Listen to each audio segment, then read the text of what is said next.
100కు పైగా దీర్ఘకాలిక సమస్యలకు ఎటువంటి ఆపరేషన్ దుష్ప్రభావాలు లేకుండా హోమియోపతి చికిత్స.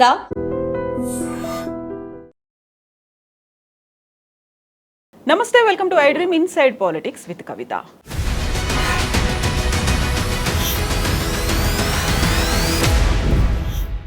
తెలంగాణ జాగృతి కవితతో ఇప్పుడు ఎవరున్నారు? తెలంగాణ జాగృతిలో చీలిక కూడా వచ్చిందా? కవిత నెక్స్ట్ స్టెప్ ఏం చేయబోతున్నారు? బోల్డ్ అని క్వశ్చన్స్ ఉన్నాయి, వాటి గురించే మనం మాట్లాడుకుందాం. మనతో పాటుగా ఉన్నారు senior journalist and Telangana Jagruthi leader Syed Ismail గారు. నమస్కారం అండి. సో కవిత టీఆర్ఎస్ పార్టీ నుంచి బయటికి రావడం, ప్రస్తుతం ఉన్నటువంటి బీఆర్ఎస్ పార్టీ తనని సస్పెండ్ చేసింది. ఆ తర్వాత తను కూడా రాజీనామా చేశారు, బయటకు వచ్చేసారు. వచ్చేసిన తర్వాత ఇమ్మీడియట్గా ఒక ప్రెస్ మీట్, మేము కవితతో లేము, తెలంగాణ జాగృతికి మాకు ఏం సంబంధం లేదు అనేటువంటిది ఒక ప్రెస్ మీట్లో కొంతమంది లీడర్స్ మాట్లాడారు. తెలంగాణ జాగృతిలో ఇమ్మీడియట్గా చీలిక వచ్చింది అనేది ఒక వార్తతో పాటుగా జాగృతిలో ఉన్నటువంటి లీడర్లందరూ వచ్చి బీఆర్ఎస్ పార్టీలో జాయిన్ అవుతున్నారు అనేది. నిజంగా తెలంగాణ జాగృతిలో ఇప్పుడు అసలు లీడర్లు ఉన్నారా? కేవలం కవిత ఒంటరి పోరాటం చేస్తున్నారా? ముందుగా తెలంగాణ జాగృతి కవితక్క నేతృత్వంలో బలమైనటువంటి నాయకత్వం, బలమైనటువంటి పునాది, బలమైనటువంటి నిర్మాణం తెలంగాణలో మాత్రమే కాదు, చాలా చోట్ల కూడా ఇంకా ఇతర ప్రాంతాల్లో కూడా ఉంది. తెలంగాణలో వేణులకు పోయింది. మిగతా రాజకీయ పార్టీలకు ధీటుగా నిర్మాణం తెలంగాణ జాగృతికి ఉంది. తర్వాత తెలంగాణ జాగృతిలో కవితక్కతో ఎవరున్నారు అని మీరు అడిగిన ప్రశ్నకు, తెలంగాణ ప్రాంతంలో గ్రామస్థాయి నుంచి తెలంగాణ ఉద్యమంలో, తర్వాత జాగృతి ఉద్యమం మొదలుపెట్టిన తొలినాల నుంచి ఉన్నటువంటి మెజారిటీ కార్యకర్తలు, నాయకులు ఉన్నారు. వీళ్ళు చైతన్యపరిచినటువంటి ప్రజలు కూడా ఉన్నారు. తర్వాత కవితక్కను అభిమానించేటటువంటి మహిళా లోకం పెద్ద ఎత్తున ఉన్నది.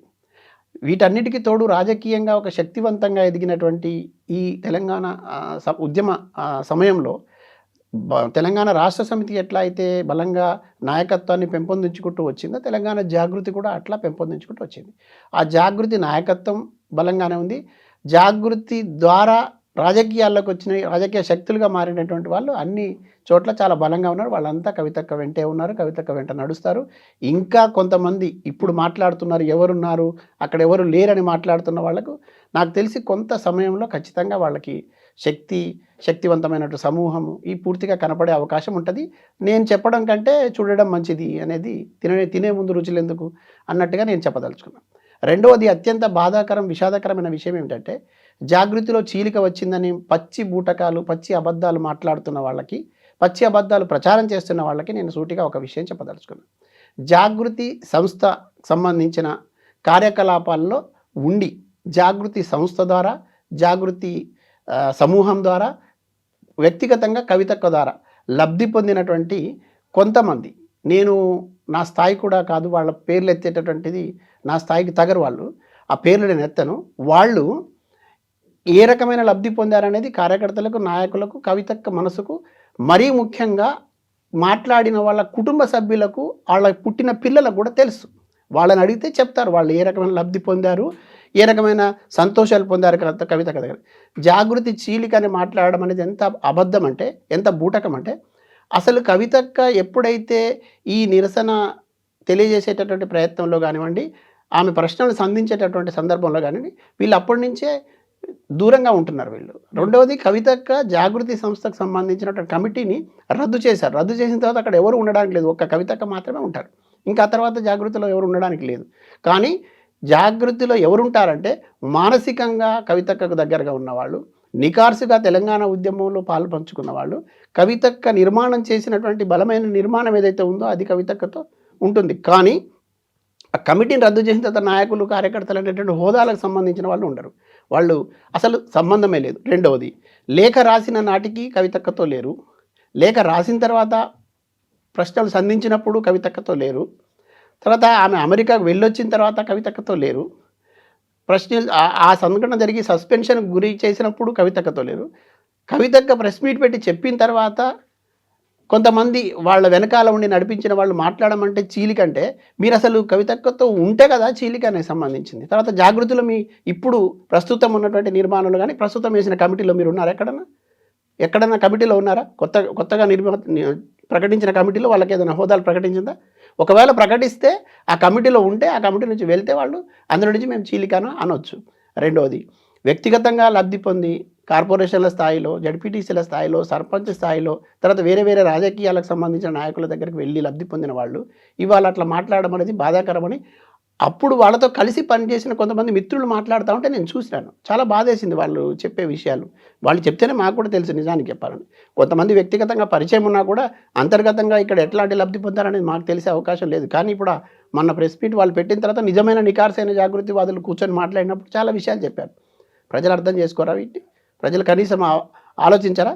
తెలంగాణ సమాజం చాలా చైతన్యవంతమైనది. అబద్ధాలు, అభూత కల్పనలు విని టైంపాస్కు ఎవరినో మెప్పు పొందేటువంటి ప్రయత్నాలు చేస్తే సహించరు, దాన్ని జీర్ణించుకోరు కూడా. వాళ్ళకి నాకు తెలిసి ఇంటికి వెళ్ళిన తర్వాత వాళ్ళ ఇంట్లో కుటుంబ సభ్యులే మాట్లాడతారు. మనం కూర్చున్న కుర్చీలు ఎక్కడి నుంచి వచ్చినాయి, మనం తిరిగే ఫ్యాన్లు ఎక్కడి నుంచి వచ్చినాయి, మనం తిరిగే కారు ఎక్కడి నుంచి వచ్చింది, మనం ఉండే ఇల్లు ఎక్కడి నుంచి వచ్చింది, అసలు మనం ఎక్కడి నుంచి వచ్చాము, ఎక్కడ పెరిగాం, మనకు ఎవరు ఆదరించారు, ఎవరి ఆదరణ వల్ల, ఎవరి పలుకుబడి వల్ల మనం ఇవాళ ఇక్కడ ఉన్నామని కుటుంబ సభ్యులు అడగరా? భోంచేసేటప్పుడు అడగరా? పడుకునేటప్పుడు అడగరా? ఆలోచించాలి కొంచెం. అయితే ఇప్పుడు కవితక్క బయటికి వచ్చిన తర్వాత నిజంగా బీఆర్ఎస్ పార్టీ నుంచి కూడా అలాంటి ఒక సపోర్ట్ వస్తుంది అనేటువంటి భావన కలిగింది. ఎందుకంటే తను చేసినటువంటి ఆరోపణలు కావచ్చు, లేకుంటే తను అనుభవించినటువంటి బాధలు అవన్నీ నేను చెప్తున్నానని చెప్పినప్పుడు ఆ సఫకేషన్ లేకుంటే ఆ హ్యూమిలియేషన్ కేవలం కవితకు మాత్రమే ఉందా? అక్కడ బీఆర్ఎస్లో ఉన్నటువంటి చాలామంది ఇదే పరిస్థితి అనుకున్నప్పుడు ఎందుకని వాళ్ళెవరు ఇప్పటిదాకా బయటికి రాలేదు? ఆల్మోస్ట్ ఒక 1 వీక్ అవుతోంది ఈ ఇష్యూస్ అన్నీ జరిగి. ఇక్కడ మనం అర్థం చేసుకోవాల్సింది, మాట్లాడుకోవాల్సింది, ప్రజలకు కూడా తెలియాల్సిన విషయం ఏమిటంటే మీడియాల ద్వారా కానీ లేదంటే కొంతమందితో మాట్లాడించడం ద్వారా కానీ ఒక ప్రచారం చేస్తున్నారు. కవిత గారి వెంట ఎవరు లేరు, మరీ ముఖ్యంగా బీఆర్ఎస్ పార్టీకి సంబంధించిన నాయకులు లేరని కొంతమంది మహిళా నాయకులు కూడా మాట్లాడడం జరిగింది. కానీ అక్కడ మీడియా ముందు మాట్లాడినటువంటి మహిళా నాయకులే మీలాంటి నాలాంటి కొంతమంది మన జర్నలిస్ట్ మిత్రులతోని లేదంటే బయట సమాజంతో మాట్లాడినప్పుడు ఏం మాట్లాడారో ఆ విషయాలు వాళ్ళని కూర్చోబెట్టిన నాయకులకు తెలిస్తే గుండె పగిలిద్ది వాళ్ళది. వాళ్ళు గుండె పగిలే అవకాశం ఉంటుంది, సిగ్గుతో తలదించుకుంటారు. మీరు కూర్చోబెట్టి మాట్లాడించిన నాయకులే ప్రైవేట్గా మాట్లాడేటప్పుడు ఏ సందర్భంలో మాట్లాడాల్సి వచ్చింది, ఎందుకు మాట్లాడాల్సి వచ్చింది, వాళ్ళు ఎంత మనసు చంపుకొని మాట్లాడారనే విషయాలు ఒకళ్ళిద్దరు నాయకులు మాట్లాడినవి వింటే వాళ్ళకి అర్థమవుతుంది. అయితే ఇదంతా కొంత లోపల ఉన్నటువంటి అంశం. నిజంగా మనం కూడా ఒక రాజకీయ పార్టీకి సంబంధించినటువంటి తర్వాత కొన్ని రాజకీయ పార్టీలకు సంబంధించిన నాయకుల అభిప్రాయాలను కానీ వాళ్ళు మాట్లాడుతున్నటువంటి మాటల్ని కానీ ఆ పార్టీ విధానాలకు అనుగుణంగా ఉంటుంది, వాళ్ళు అట్లా మాట్లాడతారు, దాంట్లో మనం ఆశ్చర్యపోవాల్సిందే లేదు. కానీ వాళ్ళు మాత్రమే శుద్ధపూసలైనట్టు, ఇక ఓ పార్టీని నుంచి బయటికి పోయిన వాళ్ళంతా దోషులైనట్టు, లేదంటే వీళ్ళు మాత్రమే నికార్సైనటువంటి తెలంగాణ ఉద్యమకారులైనట్టు, పార్టీని వదిలిపెట్టారు కాబట్టి లేదంటే పార్టీ పంపించింది కాబట్టి ఇంకా వాళ్ళకి తెలంగాణ పేగుబంధమే లేనట్టు, తర్వాత అసలు ఉద్యమ బంధమే లేనట్టు, వాళ్ళంతా అవినీతి పరులైనట్టు ఇట్లా ప్రచారం చేసేటప్పుడు ఏదైతే ఉందో, నేను మళ్ళీ చెప్తున్నా, గతం నుంచి చెప్తున్నా, ఇవాళ కూడా చెప్తున్నా, తెలంగాణ సమాజము చాలా ఆలోచించే సమాజము. తెలంగాణ సమాజం నిశితంగా ప్రతి వ్యక్తిని, ప్రతి రాజకీయ పార్టీలో ఉన్నటువంటి నాయకులను నిశితంగా గమనించి తీర్పులు ఇచ్చే సమాజం ఇది తెలంగాణ సమాజం. చాలామంది అనుకుంటున్నారు ఏదో మేము ఏది మాట్లాడుతుందని. రెండవది, మేధావులుగా ఉన్నవాళ్ళు కుహన మేధాశక్తిని ప్రదర్శించవద్దని విజ్ఞప్తి చేస్తున్నాను నేను. మేము తెలంగాణ వాదులు, మేము మాత్రమే తొలినాళ్ళల్లో తెలంగాణలో ఉన్నాం, మాకు మొత్తం విషయాలు తెలుసు అని మాట్లాడుతున్న వాళ్ళ పట్ల మాకు కూడా గౌరవం ఉండేది. కానీ అబద్ధాలు చెప్తే, వరుసగా అబద్ధాలే పనిగా పెట్టుకొని మాట్లాడితే, తర్వాత తప్పుడు మాటలు మాట్లాడితే, తర్వాత మోచేతి నీళ్లు తాగేటట్టు ప్రవర్తించేటటువంటి మాటలు మాట్లాడుతూ ఉంటే, ఎవరికో తాయిలాలకు అమ్ముడు పోయినట్టు మాట్లాడుతూ ఉంటే, తర్వాత తప్పుడు విషయాలు తీసుకొచ్చి ప్రజల ముందు పెట్టే ప్రయత్నం చేస్తూ ఉంటే ఎట్లా సహిస్తాం చెప్పండి? ఎవరు సహిస్తారు? సాధ్యమవుతుంది అది? ఇది ఎంత దుర్మార్గం చెప్పండి. ఇట్లా వరుస పెట్టి మాట్లాడకూడదు. మీరు మేధావులు కావచ్చు, మీరు నిజంగానే తెలంగాణ ఉద్యమంలో మొదటి నుంచి ఉండవచ్చు, మీరు ఒక్కరే లేరు అనే విషయాన్ని కూడా గుర్తించాలి. చాలామంది ప్రాణాలు అర్పించినారు. 1200 మంది ప్రాణాలు అర్పించిన వాళ్ళకంటే గొప్ప వాళ్ళేం కాదు. ఆ ప్రాణాలు అర్పించిన వాళ్ళ కుటుంబంలో ఉండి ఇవాటికి కూడా నిరాదరణకు గురై కనీసం ఉండడానికి ఇల్లు లేకుండా తిండి లేకుండా గడుపుతున్న తల్లిదండ్రుల కంటే గొప్పవాళ్ళు మీ త్యాగాలు కాదు. తర్వాత ఇక్కడ ఉన్నటువంటి దగాపడ్డ తెలంగాణ వాదులు అనేక మంది జీవితాలు కోల్పోయిన వాళ్ళకంటే గొప్పవాళ్ళు మీరేం కాదు. మీరు వ్యాపారాలు చేసుకుంటున్నారు, మీరు ఆర్థికంగా లబ్ధి పొందుతూనే ఉన్నారు, మళ్ళీ టీవీల ముందు కూర్చొని శుద్ధపూస మాటలు మాట్లాడుతున్నారు. ఇది తగదని నేను చెప్పదలుచుకున్నాను. సో ఇప్పుడు కవిత నెక్స్ట్ స్టెప్ ఏం ఉండబోతోంది? తెలంగాణ జాగృతిని ఒక ఫుల్ ఫ్లెడ్జ్డ్గా రాజకీయ పార్టీలుగా తను అనౌన్స్ చేయబోతున్నారు అనే దాంతో పాటుగా మళ్ళీ బీసీలకు సంబంధించి పోరాటాన్ని మేము కంటిన్యూ చేస్తాము అనేటువంటి మాట కూడా తను చెప్తున్నారు. తన నెక్స్ట్ స్టెప్ ఏం చేస్తారు? ఎటువైపు అడుగులు ఉన్నాయి అంటే చాలా వరకు తను బీజేపీ కానీ కాంగ్రెస్ కానీ జాయిన్ అవ్వరు అనే మాట ఎంతైతే వినిపిస్తుందో, తనంతట తానుగా ఒక రాజకీయ పార్టీ స్టార్ట్ చేయబోతున్నారు, స్థాపించబోతున్నారు అనేది ఒకటే నిజమండి. కవితక్క 100% తెలంగాణ పేగుబంధంతో ఏర్పడినటువంటి ఉద్యమ సంస్థ నిర్మాణంలో పెరిగినటువంటి ఒక మహావృక్షము. ఎవరు అవునన్నా కాదన్నా. ఎవరు తుంచేయాలని చూసినా, ఎవరు కుట్రలు చేసినా నిటారుగా నిలబడినటువంటి ఒక మహావృక్షము.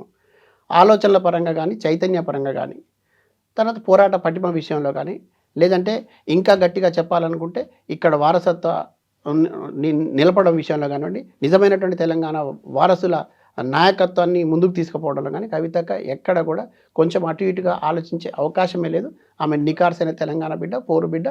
ఖచ్చితంగా తెలంగాణ పేగుబంధాన్ని పట్టుకునే ఈ తెలంగాణ ప్రాంతంలో మరింత ముందుకు పోయేటటువంటి అనేక రకాల ఉద్యమ ప్రయాణాల్ని మొదలు పెడుతుంది. ఇది మొదటి మాట. రెండవది, రాజకీయంగా మళ్ళీ తప్పుడు ప్రచారాలకు పూనుకుంటున్న వాళ్లకు ఇంకా వాళ్ళ విజ్ఞతకే మేము కూడా వదిలేస్తూ ఉన్నాం. ఏ రాజకీయ పార్టీలో చేరే ప్రసక్తి లేదని పదే చెప్తా ఉన్నప్పుడు కూడా ఇంకా పుక్కిట పురాణాలు అల్లుతున్నారు, తప్పుడు కథనాలు అల్లిస్తున్నారు, వంట వార్పులు వేరే రకంగా చేసి బురద జల్లడానికి ప్రయత్నం ఎవరో పలికిస్తున్నారని చెప్పిస్తున్నారని. ఇది నేను సూటిగా ఒక మాట అడగదలుచుకున్నా. ఇన్నేళ్ల ఉద్యమ ప్రస్థానంలో ఎవరు మాట్లాడిస్తే కవితక్క మాట్లాడిందండి? ఎవరు చెప్తే ఇన్ని ఉద్యమాలు చేసింది? నేను ఇక్కడ ఒక మాట చాలా క్లియర్గా చెప్పదలుచుకున్నా. ఏమిటంటే, ఇది మీరు ఎడిట్ చేయకుండా వాడండి. చాలామంది ఇప్పుడున్న వాళ్ళు, మాట్లాడుతున్న వాళ్ళు, మాట్లాడిస్తున్న వాళ్ళు, ఇప్పుడు మేమే రేపు పొద్దున ఇంకా మాకు ఇక అడ్డంకి లేదు, ఇంకా మా చేతికి అధికారం వచ్చింది, మేమే అధికారంలో ఉంటామని భ్రమల్లో ఉన్నవాళ్ళు, వీళ్ళంతా నేను చెప్తున్నా, వీళ్ళంతా ఈవెంట్ లీడర్స్. కవితక్క మాత్రమే మూమెంట్ లీడర్. నేను మళ్ళీ చెప్తున్నా, వీళ్ళందరూ కూడా ఈవెంట్లు చేసి ఆ ఈవెంట్లు అన్నీ రెడీ అయిన తర్వాత వచ్చి మాట్లాడిపోయేవాళ్ళు. వీళ్ళు ఈవెంట్ లీడర్స్గానే ఉంటారు. మూమెంట్ లీడర్గానే ఉంటుంది. కవితక్క 100% మూమెంట్ లీడర్. ఆమె ప్రజా ఉద్యమాల నిర్మాణం నుంచి వచ్చింది. ఆమె ప్రజల్లోకి వెళ్ళి ఉద్యమించి వచ్చింది. తర్వాత ఇప్పుడు మనం మాట్లాడుకుంటున్నప్పుడు కూడా పార్టీకి సంబంధం లేదంటున్నారు కదా. 42% రిజర్వేషన్ల కోసం కవితక్కను మీరేమన్నా తయారు చేశారా? తానే ఉద్యమ నిర్మాణం చేసింది కదా. 70 కులాలకు పైగా ఉన్నటువంటి బీసీలను కలుపుకుంది కదా. 100 రోజులు పైగా ఉద్యమం ఇక్కడ సంవత్సరంన్నరగా తను ఆ ఉద్యమాన్ని మొదలుపెట్టి తను ఒక్కతే మొత్తం 75 కులాలకు సంబంధించినటువంటి మిత్రులందరినీ, సమూహాలని తీసుకొని బయలుదేరింది కదా. వాళ్ళందరితో రౌండ్ టేబుల్ సమావేశాలు మీ కళ్ళతో చూశారు కదా. మీ టీవీలు, పత్రికలు కూడా చూపించినాయి కదా. ఈ నిర్మాణం మీరు ఎక్కడన్నా చేయగలిగారా ఒంటరిగా? తను చేసింది కదా ఒంటరిగా. తర్వాత ఇక్కడ ఉన్నటువంటి అవినీతి మీద, తర్వాత కాళేశ్వరం ప్రాజెక్టు మీద వస్తున్నటువంటి ఆరోపణలు ఒక్కతే నిలబడి ఎదుర్కొని ఆ ఒక్కతి వెనక ఉన్న సమూహమే ప్రొటెస్ట్ చేసింది. కానీ మీరు ఎక్కడ చేసినటువంటి దాఖలాలు చూపెట్టండి. ఏ ఉద్యమం నిర్మించారో చూపెట్టండి. ఈ 100 రోజుల కాలంలో, లేదంటే ఈ సంవత్సర కాలంలో మీరు చేసిన బలమైనటువంటి ఉద్యమం ఒకటి చూపెట్టండి. తను చేసుకుంటూ వచ్చింది కదా. తను మూమెంట్ లీడర్ అని ఎందుకు అంటున్నానంటే, ఇక్కడ రిజర్వేషన్ల అంశంతో పాటు కానుగుర్తిలో ఊరంతా ఖాళీ చేయించి మహిళా రైతుల్ని అర్ధరాత్రి వెళ్ళి పోలీసులు ఇబ్బంది పెడతా ఉంటే, ఆ ఊరు ఖాళీ చేయిస్తూ ఉంటే, వాళ్ళు విలపిస్తూ ఉంటే, ఒక్క ఫోన్ కాల్ వస్తే ఆ ఊరికి వెళ్ళి ఆ ఊరు ప్రజలకు ధైర్యం చెప్పి నిలబడింది. అది ఇష్యూ మీకు కనపడట్లేదా? తర్వాత ఇక్కడ ఉన్నటువంటి విద్యార్థులకు సంబంధించిన అంశం వచ్చిన, వరదలకు సంబంధించినటువంటి అంశం వచ్చిన, మహిళలకు సంబంధించి మరీ ముఖ్యంగా వచ్చిన, తర్వాత ఈ రిజర్వేషన్లు కూడా మహిళా రిజర్వేషన్ పక్కా అమలు జరగాలని, రేపు మహిళా నాయకత్వం పెరగాలని తను ఉద్యమిస్తూ వచ్చింది కదా. నేను అందుకనే అంటున్నా, మళ్ళీ ఆమె మూమెంట్ లీడర్. ఈవెంట్ లీడర్లు కాదు. ఈవెంట్ లీడర్లు మాట్లాడేవి ఇట్లానే ఉంటాయి, వేరే వాళ్ళతో మాట్లాడిస్తూ ఉంటారు. అయితే ఇక్కడే మీరు చెప్పినట్టుగా బీసీలకి సంబంధించి 42% రిజర్వేషన్ అనేది బీఆర్ఎస్ పార్టీ స్టాండ్ అనేది డిఫరెంట్గా ఉంది. కవిత మాత్రం డిఫరెంట్గా ఆలోచించారు. తను ఒక్కతే అసెంబ్లీ సెషన్స్లో కూడా బాయ్కాట్ చేయాలని బీఆర్ఎస్ పార్టీ ఒక నిర్ణయం తీసుకుంటే, కవిత మాత్రమే మండలిలో ఉండి ఆ చర్చను కొనసాగించారు, పార్టీ లైన్ని అతిక్రమించారు అనేది అప్పటి నుంచే కదా ఉంది. ఎందుకని తనంతటి తాను ఒక్కతే పోరాటం చేశారు అని మీరు ఎలా చెప్తున్నారు? మీకు థ్యాంక్స్ చెప్తున్నా. ఎందుకంటే కనీసం మీరన్నా చూసింది చూసినట్టు, విన్నది విన్నట్టు చెప్పే ప్రయత్నం చేసినారు. కవితక్క మండలిలో ఉండి పోరాటం చేసింది. అర్థం చేసుకోమని బీసీ సోదరులందరిని అడుగుతా ఉన్నా, బీసీ సమాజాన్ని అడుగుతా ఉన్నా. ఎవరికి చిత్తశుద్ధి ఉంటే, ఎవరికి మనసు ఉంటే, ఎవరికి చేయాలనే తలంపు ఉంటే, తపన ఉంటేనే, పోరాట పటిమ ఉంటేనే, ధైర్యంగా గట్స్ ఉంటేనే చేయగలిగిన పని అది. తను ఒక ఆడబిడ్డగా ఏ సమాజం కోసం నిలబడింది. మరి మీరు మాటలు చెప్తున్నారు కదా, మీరు కపట ప్రేమను పోస్తున్నారు అంటే, మీకు చిత్తశుద్ధి ఉంటే మీరు ఎందుకు చేయలేదు? మీకు పెద్ద సమూహమే ఉందిగా మీ వెంట, ఎందుకు మాట్లాడలేకపోయారు? తను ఒంటరిగా మాట్లాడి సాధించింది కదా. బీఆర్ఎస్ పార్టీలో ఉండి కూడా మాట్లాడింది అంటేనే కదా సమస్య. ఇప్పుడు అట్లా మీకు కనపడింది 1-2 అంశాలే. కనపడకుండా తను చేసినటువంటి విజ్ఞప్తులు, ఇచ్చిన సూచనలు, ఇచ్చిన సలహాలు మింగుడు పడకనే కదా తనని పనిగట్టుకొని శత్రువుగా భావించి. ఆ రోజు నుంచే మొదలైంది. ఇట్లాంటి అనేక సందర్భాలు ఉన్నాయి. ఎందుకు ఇప్పుడు బీసీల రిజర్వేషన్ వస్తే కవితకు ఒక్కొక్కదానికి ఏదో ప్రయోజనం చేకూరదు కదా. సమాజంలో ఉన్నటువంటి కొన్ని బలమైన వర్గాలకు కదా చేరేది. ఈ బీసీల అంశం ఉన్నాయి కదా, ఆమె వ్యక్తిగతంగా తిట్లు తినింది, వ్యక్తిగత ఆరోపణలు ఎదుర్కొన్నది, ఒంటరిగా యుద్ధం చేస్తోంది. అదే ఒక యూట్యూబర్ ఈ సందర్భంలోనే కదా ఆయన చిత్తశుద్ధిని శంకిస్తూ అవాకులు చవాకులు పేలినాడు. అంతటి మాటలు పడాల్సిన కర్మ ఆమెకి ఏమిటి? అంత మాటలు పడుకుంటూ కూడా ఈ సమాజం స్పందిస్తుంటే నోరు మూసుకున్న మీరు ఇవాళ అనవసరంగా వాళ్ళతో వీళ్ళతోని మాట్లాడించే ప్రయత్నం చేస్తూ ఉంటే ప్రజలు కూడా ఆలోచిస్తూ ఉన్నారు. ఈ రకమైనటువంటి చర్యలు, వాళ్ళు చేస్తున్నటువంటి తప్పుడు విధానాలు, కవితక్క తీసుకున్నటువంటి న్యాయసమ్మతమైనటువంటి నిర్ణయాలు, ఈ రెండింటి మధ్య ఒక యుద్ధం జరుగుతూ ఉంది. ఇది న్యాయపరమైనటువంటి యుద్ధం కవితక్క నుంచి జరిగితే, అధర్మ యుద్ధం ఇక్కడి నుంచి జరుగుతూ ఉంది. ధర్మం వైపు, న్యాయం వైపు నిలబడడం కోసం మీరు మొదట్లో అడిగినట్టు మళ్ళా చెప్తా ఉన్నా, ప్రజలు ఆలోచిస్తూ ఉన్నారు, నాయకులు ఆలోచిస్తూ ఉన్నారు, మొత్తం తెలంగాణ సమాజం ఆలోచిస్తూ ఉన్నది. సమయం సందర్భం వచ్చినప్పుడు కవితక్క బలం ఏమిటి, కవితక్క శక్తి ఏమిటి, కవితక్క ఆలోచనల విధానాలకి ఎంత బలం ఉన్నది, ఏ ఏ ఆలోచనలు ఆమె తీసుకొని పనిచేసింది, ఆ ఆలోచనకు అనుగుణంగా మేము ఎట్లా ప్రయాణం చేయాలి, తనతో కలిసి వచ్చేటువంటి సమూహం బలంగా ఉంటుంది, పెద్ద సమూహం ఉంటుంది. సో ఇప్పుడు మీరు పెద్ద సమూహం ఉంటుంది అని మీరు చెప్పినప్పుడు కూడా ఇక్కడే చాలా క్లియర్గా కనిపిస్తున్నటువంటి ఒక దృశ్యం, వినిపిస్తున్నటువంటి మాటల గురించి కూడా మనం మాట్లాడుకోవాలి. పార్టీ నుంచి తను బయటకు వచ్చేసిన తర్వాత కవిత ఒంటరయ్యారు అనే దాంతోపాటుగా సోషల్ మీడియాలో కూడా we are with KCR, we are with BRS అనేటువంటి ఒక హ్యాష్ ట్యాగ్లో నినాదాలు కనిపిస్తున్నాయి. కవిత గతంలో చేసినటువంటి పనికి సంబంధించి మాటలు కూడా మొదలైపోయాయి. కవిత ఇంత అరాచకం చేసేవాళ్ళు, కవిత ఇంత వసూళ్లకు పాల్పడేవాళ్ళు, కవిత ఎంపీగా తను చేసిన పని ఇది దుర్వినియోగం కావచ్చు, మిగతా వాటన్నిటి గురించి ఇప్పుడు మాట్లాడుతున్నారు కదా, దాని గురించి ఏమంటారు? నేను ఒక చక్కటి ఉదాహరణ చెప్తాను మీకు. మంచి ప్రశ్న అడిగారు మీరు. నేను ఈవెంట్ మేనేజర్స్ అని ఎందుకు అనుకుంటున్నా అంటే, ఈవెంట్ మేనేజర్స్ ఇవి తేలికగా చేయగలరు. ఇప్పుడు మనం ఒక వేడుక చేస్తున్నాం అనుకోండి, ఒక పెళ్లి వేడుకనో లేదంటే ఇంకేదైనా ఫంక్షన్ చేస్తున్నాం, ఆ ఫంక్షన్కి ఒక ఫంక్షన్ హాల్ తీసుకుంటాం, అది రెంట్ది. దానికి ఒక లైటింగ్ పెడతాం, అది రెంట్ది. అక్కడ సౌండ్ సిస్టమ్ పెడతాం, ఒక రెంట్ది. పెద్ద పెద్ద అలంకరణలు చేస్తాం, అవన్నీ రెంట్వి. కానీ అవి ఈవెంట్ మేనేజర్ ఏంటంటే, ఆ రోజుకు రావాల్సిన పేమెంట్కి సంబంధించి ఎక్కడ లోపం వచ్చినా మాకు డబ్బులు ఇవ్వరు కాబట్టి మేము జాగ్రత్తగా చేయాలని అక్కడ లిస్ట్ అవుట్ చేసుకొని మొత్తం ఎవరైతే బాధ్యులు ఉన్నారో, ఎవరైతే కాంట్రాక్ట్ తీసుకున్నారో ఆ కాంట్రాక్టర్ ఆ పేమెంట్ ఈవెంట్ మేనేజర్తో మాట్లాడిన అన్నిటి చూస్తాడు. చూసి వాటన్నింటి సక్సెస్ఫుల్గా చేస్తాడు. కానీ తెల్లారి ఆ ఫంక్షన్ అయిపోయిన తర్వాత తెల్లారి పరిస్థితిని అక్కడ పోయి చూడండి, బోసిపోయి ఉంటుంది. మొత్తం ఎక్కడిక్కడ కూలిపోయి ఉంటాయి, లైట్లు ఉండవు, అవి ఉండవు, అన్నీ ఉండవు. ఈ ఈవెంట్ మేనేజర్లు, ఈవెంట్ లీడర్స్ చేసేటటువంటి దాంట్లో సోషల్ మీడియాకు సంబంధించి కానీ, ఈ చేయిస్తున్న ప్రచారాలకు కానీ ఎంత తాత్కాలికం ఇది. ఈవెంట్కి సంబంధించి కదా ఇదంతా. ఇదొక ఈవెంట్. చాలామంది నా మిత్రులే మాట్లాడుతుంటే వాళ్ళు మనసులో లేకపోయినా కనీసం అవసరాల కోసం చేస్తున్నామన్నా ఇట్లా చెప్పిస్తున్నానని చెప్తుంటే చాలా బాధేస్తున్నది. కానీ ఈ ఈవెంట్ లీడర్స్కి నేను మళ్ళీ అడుగుతున్నా, దీని మీద పెట్టే శ్రద్ధ ప్రజల మీద పెట్టండి, ప్రజా సమస్యల మీద పెట్టండి, పార్టీ నిర్మాణాల మీద పెట్టండి, కష్టపడ్డ నాయకుడి మీద పెట్టండి, కష్టపడ్డ కార్యకర్తను గుర్తించే దగ్గర పెట్టండి. ఇప్పుడు కాబట్టి రేపన్నా మీరు కళ్ళు తెరిచి ఆలోచించండి. ఒక్క ఆడబిడ్డ పక్కకు పంపించడానికి 100 కుట్రలు చేసి ఆమె మూమెంట్ నుంచి వచ్చిన లీడర్ని మీరు ఈవెంట్ లీడర్లు కలిసి దాడి చేస్తే అది సక్సెస్ అవుతుందని మీరు భ్రమలు పడుతూ ఉంటే నాకు నవ్వాలో ఏడవాలో అర్థం కానిటువంటి పరిస్థితి ఉంది. తెలంగాణలో ఎంతమంది ఎన్ని రకాలుగా చేస్తే మనం చూడలేదా? తెలంగాణ ఉద్యమం అప్పుడు ఎన్ని బలమైనటువంటి అప్పటికప్పుడు కృత్రిమంగా వండి పెట్టినటువంటి చాలా ప్రచారాలను తిప్పికొట్టలేదా ఇక్కడ ప్రజలు? ఇప్పుడు కూడా తప్పకుండా తిప్పికొడతారు. రెండవ విషయము, ఇక్కడ కవితక్క వైపు నుంచి నిర్మాణపరమైనటువంటి ఆలోచనలు ఒక్కరు తీసుకోరుతాను. మీకు తెలుసో లేదో చాలామంది అనుకుంటున్నారు కవితక్క మొండిది అనేది ఒక రకమైన వేరే వైపు. ఎంత మొండిదంటే ఆమె ఎంత లోతుల దాకైనా వెళ్ళి దీని మూలాలు కనుగొని ఈ సమస్యను తీసుకుంటే ఎక్కడి దాకా ప్రయాణం చేయొచ్చు, దీని ఫలితాలు ఎట్లా రాబట్టవచ్చు, దీని విజయాలు తీసుకొచ్చి ఏ వర్గం అయితే ఆ విజయం కోసం ఏళ్లుగా తరబడి తహతహలాడుతుందో, ఇట్లా ఆశగా చూస్తుందో వాళ్ళ ఆశను ఎట్లా తీర్చవచ్చు అనే దాని మీద ఆమె మెదడును కరిగిస్తున్నారు, చెమటను కరిగిస్తున్నారు, రక్తాన్ని కరిగిస్తున్నారు. ఆమె చాలా కష్టపడి ఆలోచనలు చేస్తూ ఉన్నారు. ఊరికే ఈవెంట్ అంతా రెడీ అయిపోయిన తర్వాత వెళ్ళి సోషల్ మీడియాకు చేతులు ఊపుతూ లేదా సోషల్ మీడియా ముందు మాట్లాడి ఆ ఫోజులకు ఇచ్చేసి వచ్చే రకం కాదు తను. చాలామంది భ్రమల్లో ఉన్నారు. ఆ భ్రమలు తొలగించుకుంటే మీకు రేపటిన ఉపయోగం జరుగుతుంది, వినకపోతే మీ కర్మ. సో మీరు కవితని కొంతకాలంగా ఫాలో అవుతున్నారు, కవిత టీంలో ఉన్నారు, సస్పెండ్ అయిన దగ్గర నుంచి కూడా ఎవ్రీడే తనతో మీటింగ్లు అటెండ్ అవుతున్నారు.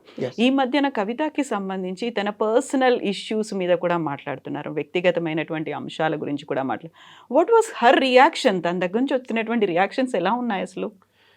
నాకు తెలిసి అయితే నా స్థాయిలో కూడా నేను మాట్లాడొద్దు అనుకున్నా, కానీ నాకు 2-3 గతంలో మిత్రులు, తర్వాత మొన్న ఒక సందర్భంలో కూడా వచ్చింది. ఇప్పుడు మీరు కూడా ప్రస్తావించారు కాబట్టి అనివార్య కారణాల వల్ల నేను మాట్లాడాల్సి వస్తుంది, ఆన్సర్ చేయాల్సి వస్తుంది. నిజానికి చెప్పాలంటే అంత దిగజారి మాట్లాడే తత్వం నాది కాదు, నేను వచ్చిన నేపథ్యం కూడా అది కాదు.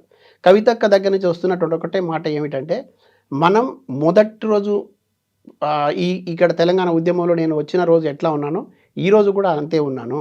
వచ్చినప్పుడు వచ్చినట్టు విమర్శలు వచ్చినాయి కొన్ని, ఈరోజు కూడా విమర్శలు వస్తున్నాయి. వ్యక్తిగతంగా ఇప్పుడు దాడులు మొదలయ్యి రేపు ఇంకా బలమైన దాడులు కూడా చేసే అవకాశం ఉంటుంది. కానీ మీరంతా నన్ను వ్యక్తిగతంగా నా గురించి మాట్లాడడం, నాకు సంబంధించి కాన్సన్ట్రేట్ చేయడం కంటే మీరు ప్రజల వైపు నుంచి కాన్సన్ట్రేట్ చేయండి, ప్రజల సమస్యలు గుర్తించే విషయంలో కాన్సన్ట్రేట్ చేయండి, ఎక్కడెక్కడైతే ప్రజలు నష్టపోయి ఉన్నారో నష్టపోయినటువంటి వర్గాలను ఐడెంటిఫై చేయండి, ఇష్యూ బేస్డ్గా మీరు కొట్లాడండి. ఎవరైనా వ్యక్తిగతంగా మాట్లాడితే మీరు వ్యక్తిగతంగా మాట్లాడే ప్రయత్నం కూడా చేయకండి అని మాకు హితవు చెప్పే ప్రయత్నం తనున్నారు. కానీ నేను కూడా కొద్ది గొప్ప ఇక్కడ చైతన్యం నుంచి వచ్చిన వాడిని. నేను మరీ ముఖ్యంగా తుంగతుర్తి ప్రాంత బిడ్డను. నేను మల్లు స్వరాజ్యం, భీమిరెడ్డి నరసింహారెడ్డి గారి వేలు పట్టుకొని నడిచిన వాడిని. నేను మా రోజు వీరన్న ఉపన్యాసాలు విని రక్తాన్ని ఉడికించుకున్న వాడిని. ఆ చైతన్యంతోనే ఒక గ్రామ స్థాయి నుంచి మొదలుకుంటే రాష్ట్ర స్థాయి నుంచి జాతీయ స్థాయి జర్నలిస్ట్ ఉద్యమంలో ఎదిగి వచ్చిన వాడిని. తెలంగాణ జర్నలిస్ట్ ఉద్యమంలో ముందు వరుసలో నిలబడ్డవాడిని. నేను అడుగుతా ఉన్నా, మీరు చెప్తున్నది కొంచెం మాకు బాధ కలుగుతూ ఉన్నది, తర్వాత ప్రశ్నలు వస్తూ ఉంటే మేము మాట్లాడకపోతే నిజంగానే ఇంకా ఎక్కడో ఒక దగ్గర ఎవరో మాట్లాడాలి. ఒక మేధావి మాట్లాడుతూ ఉన్నాడు, మేధావి ముసుగులో ఉన్న అతను. ఆయన ఇంజనీర్ కాదు కానీ కట్టడాల గురించి మాట్లాడతాడు. ఆయన డాక్టర్ ఏం చేయాలి, వైద్యంలో వృత్తిలో ఆయన శిక్షణ పొందలేదు కానీ మందులు ఇస్తూ ఉంటాడు. తర్వాత తెలంగాణ ఉద్యమం మొత్తం నేనే భుజానం వేసుకొని చేశాను. నాకు చాలా సన్నిహితుడు, చాలా దగ్గరవాడు అతను.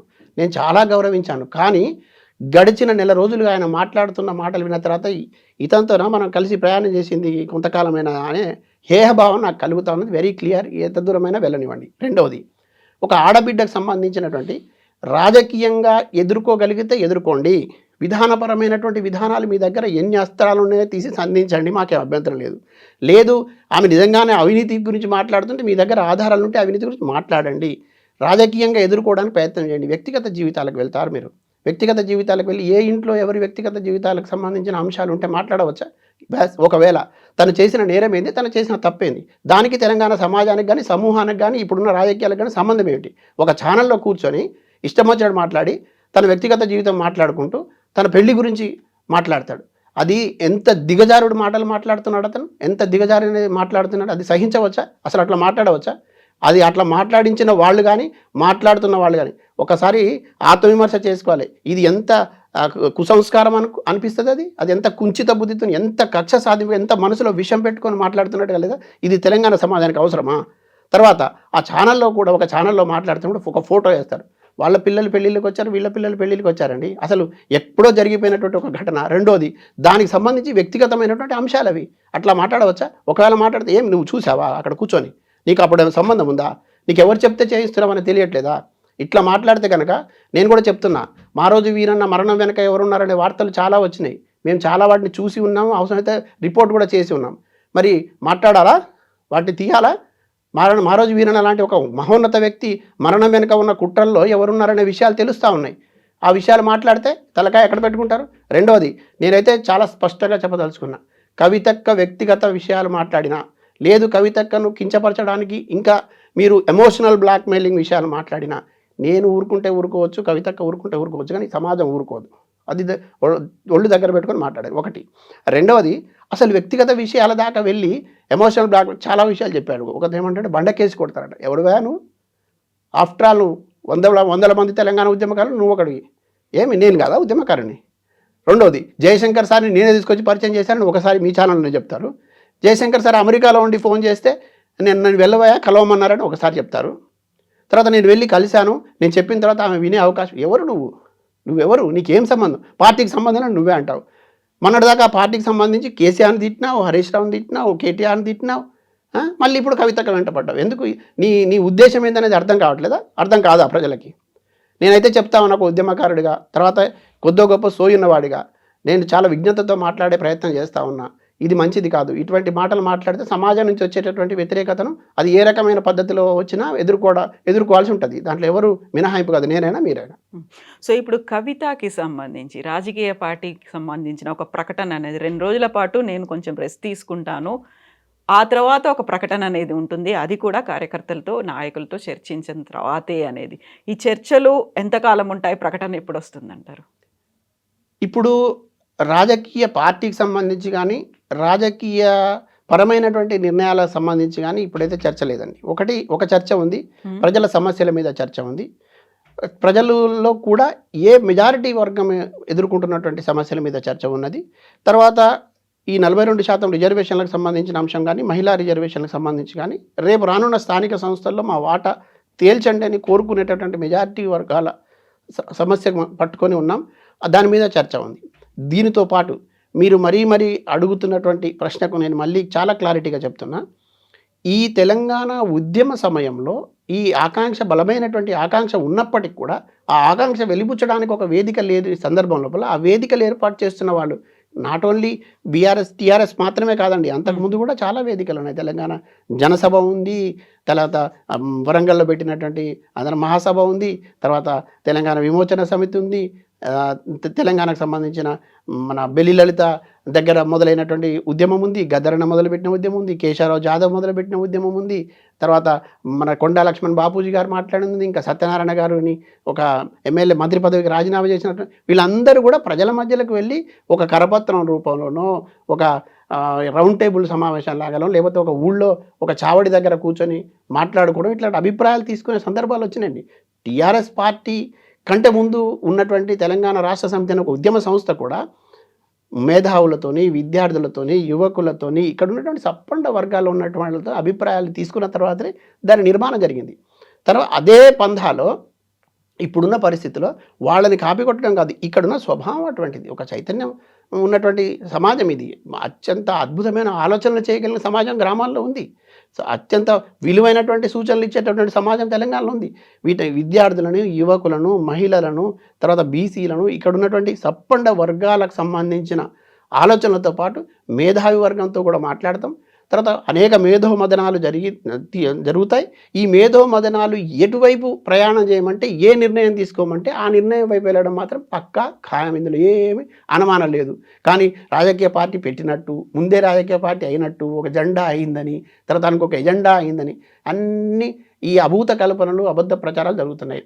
ఒకటి మాత్రం నిజం, ప్రజల వెంట నడవాలి అని బలమైన ఆకాంక్ష ఉన్న నాయకురాలు కవితక్క. ఎవరో నడిపిస్తే నాయకురాలు కాదు.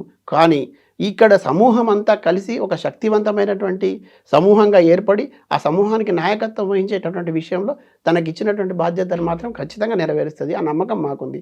మేమందరం కూడా ఆమెతో ప్రయాణం చేస్తున్నప్పుడు అనేక అద్భుతమైనటువంటి విషయాలు తెలుస్తూ ఉన్నాయి. ఆమె అధ్యయనం చేసిన అంశాలు చిన్న సన్నగా లేవు. చాలామందికి తెలియక బాగా పేలుతూ ఉన్నారు. తర్వాత వీళ్ళంతా వచ్చి మళ్ళీ వెనక నిలబడితే మీరే చూస్తారు ఆ రోజు ఇట్లా మాట్లాడిన వాళ్ళు మళ్ళీ ఇక్కడ ఉన్నారని. వ్యక్తిగతమైనటువంటి అంశాలు మాట్లాడడానికి, ఆమె ఇప్పుడు వెళ్ళిన అంశాన్ని ఆసరాగా తీసుకొని మాట్లాడడానికి కుతూహలం చూపిస్తూ, ఆసక్తి చూపిస్తున్న వాళ్ళందరూ కొంచెం ఆలోచన చేయమని నేను అడుగుతా ఉన్నా. భవిష్యత్తుకు సంబంధించిన అంశాలు కూడా మళ్ళీ మనం నిలబడి చూసుకుంటాం, మాట్లాడుకుంటాం. అటువంటి సందర్భంలో ఈ తొందరపాటు మాటలు, ఈ తప్పుడు మాటలు మాట్లాడేటప్పుడు ఒళ్ళు జాగ్రత్త పెట్టుకొని మాట్లాడితే మంచిదని నేనైతే చెప్పదలుచుకున్నాను. ఎస్ అండి, థ్యాంక్ యూ సో మచ్ అండి. Thank you so much. Thank you అండి. నిజంగా ప్రస్తుతం ఉన్నటువంటి సమాజం దేనికి ప్రయారిటీ ఇస్తుంది? ఆర్థిక సంబంధాల చుట్టూ మాత్రమే తిరుగుతోంది. మళ్ళీ ఎన్నికలంగానే చాలా విరక్తి కలుగుతున్నాం. మంచి అనిపిస్తుంది కదా, లేడీస్ కూడా ఛాలెంజింగ్ జాబ్స్ చేసినప్పుడు చాలా బాగుంటది. ట్రాఫిక్ అసిస్టెంట్స్ గా నియమించిన ట్రాన్స్జెండర్స్ అందరితో సాల్యూట్ చేయించుకుంటున్నారు. ఫుడ్ డెలివరీ ఇవ్వటానికి వెళ్ళినటువంటి డెలివరీ బాయ్ అనిల్ పై కళ్ళ ముందు